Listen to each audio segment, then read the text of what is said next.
ఇష్టమైన వాళ్ళు మనకు దూరం అయినప్పుడు మన చుట్టూనే ఉంటారు వాళ్ళు. And I'm very happy and I'm sure నాన్నగారు ఇక్కడే కూర్చొని is very proud of you.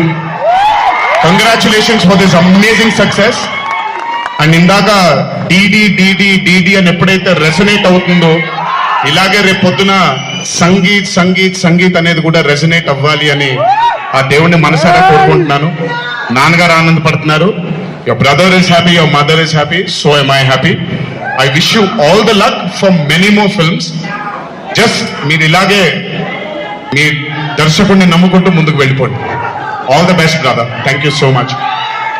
And అలాగే రామ్ నితిన్, నేను మ్యాడ్ 1 చూసినప్పుడు I felt that is young గా ఉన్నారు, నేను ఒకప్పుడు ఎలా ఉండేవాడినో అలాగే ఉన్నారు.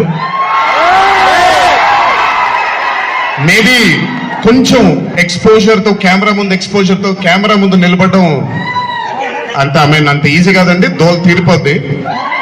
మీ ముందు నిల్చొని మాట్లాడటం ఎంత దూల తీరిపోద్దో కెమెరా ముందు కూడా నిల్చోడం అంతే దోలు తీరిపోద్ది. త్రివిక్రమ్ గారిని అడగొచ్చు మీరు.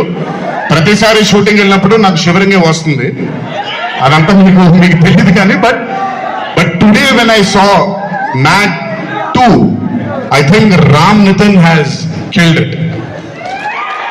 చాలా చాలా చాలా చాలా బ్యూటిఫుల్ గా చేశాడు, చాలా అద్భుతంగా చేశాడు. కామెడీని పలికించడం చాలా కష్టమైన పని అండి యాక్టర్ కి. అందుకే నేను అదృష్టం చేయట్లేదు, కొంచెం భయపడుతున్నాను. But amazing Ram Nitin, way to go brother.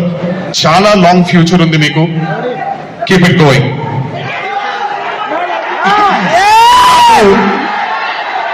మామూలుగా 2011లో పెళ్ళైంది నాకు. 2011లో పెళ్ళైంది నాకు. వీడప్పుడు చాలా చిన్న పిల్లోడు. ఓ రోజు మామూలుగా అసలు మాట్లాడడానికి కూడా భయపడేవాడు. నేను ఇంట్లోకి వస్తున్నప్పుడు కూడా లోపలికి వెళ్ళిపోయాడు, ఎక్కువ నాతో మాట్లాడేవాడు కాదు. సో నేను కూడా చాలా ట్రై చేసేవాడిని. వీడేం మాట్లాడేంటి నాతో, వీడి కదా మాట్లాడాలి. వీడు మాట్లాడేవాడు కాదు. వీడు ధైర్యం చేసుకొని మొట్టమొదటిసారి నా దగ్గరకు వచ్చి ధైర్యం చేసుకొని చెప్పిన ఒకే ఒక మాట, బావా నేను యాక్టర్ అవుతాను. అంతే ధైర్యంగా నేను కూడా నా సపోర్ట్ నీకు ఉండదు, పోయి సావు అన్నాను. అంటే చెప్పాను కానీ బట్ నాకెప్పుడూ ఒక చిన్న భయం ఉండేది.